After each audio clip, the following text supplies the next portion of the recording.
তোরা বেটা হারলেও এই আর্জেন্টিনার পাশের মধ্যে দুধ দিবে, বাগলেও আর্জেন্টিনার পাশের মধ্যে দুধ দিবে। তো আমার বন্ধু মিরাজ এবং মিহিদি ভাই, যার উস্কানিমূলক কমেন্ট দেখে এখন আর আমি টিকতে পারলাম না, ঘুম থেকে উঠতে ভিডিওটা বানাইতে হচ্ছে। তো তোরা আমি একটা ভিডিও দেখাই। এই যে এই ভিডিওটা দেখছো, এই ভিডিওটার মধ্যে কম হলেও 1 থেকে 1.5 লাখ মানুষ হবে, ঠিক আছে? আর তোমাদের ওয়াল বাংলাদেশ ব্রাজিল ভক্ত মিলায় যদি ইনো দূরে তাহলে তলে হারায় হাই মরে যাবে গা। তো কথা হেডে না, কথা হচ্ছে এটা, কথা আছে যে সিংহরা সামনে বলে শিকার করে আর কুত্তারা পিছন থেকে বক বক করে।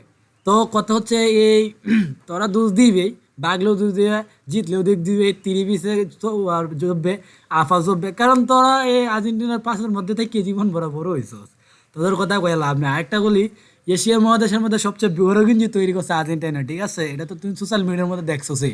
তার লজ্জা দেওয়া লাভ নাই, কারণ এই গেঞ্জিটা তৈরি করতে যে টাকাটি খরচ লাগছে, ওয়াল বাংলাদেশও তোরা ব্যক্তি ব্রাজিল সাপোর্টার দুই মিললেও টিয়া দেস, তাও এই গেঞ্জি যে টাকাটি করেছে সেই টাকাটি তোরা মিলাই থাকতে না, বুঝছস?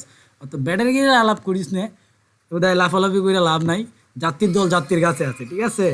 তো এত উস্কানি উস্কানিমূলক কমেন্ট আর প্রশ্নের কোনো প্রশ্নই আছে না ব্রাদার, বুঝছো? আরে এটা হিটটেক তো আমরা আগে করে আয়া পড়ছি, বুঝো না? তোমরা কয়টা দিছো? 3টে দিছো। তোমার মতো তো ফার্স্ট ম্যাচে আমরা ড্র করে উঠতে হয়েছে না, বুঝো না? আমরা ফার্স্ট ম্যাচেও ডুহাই দিছি 3টে। এটা হিটটেক আমরা আগে করাই আছে, ঠিক আছে? দা সরম দেওয়া লাভ নাই ভাই আমার।